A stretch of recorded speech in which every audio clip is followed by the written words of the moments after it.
కొండా సురేఖ, కొండా మురళి.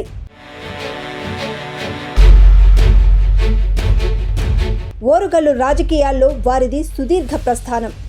తొలుత కాంగ్రెస్లో key role play చేసిన వీరు తెలంగాణ ఏర్పాటు తర్వాత నాటి టీఆర్ఎస్తో కలిసి ముందుకు సాగారు. అక్కడ కూడా దుందుడుకు స్వభావంతో మళ్లీ హస్తం పంచకు చేరారు.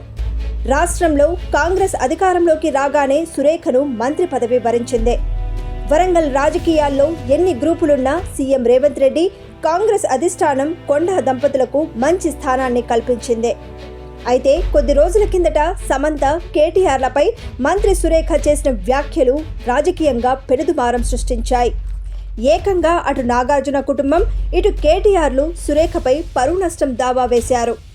దీంతో మంత్రి కోర్టు ముందుకు రాక తప్పలేదు.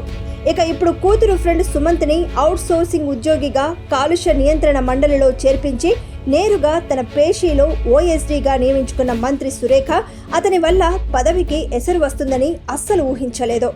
మేడారం జాతర కాంగ్రెస్ సచివుల్లో చిచ్చు పెట్టింది.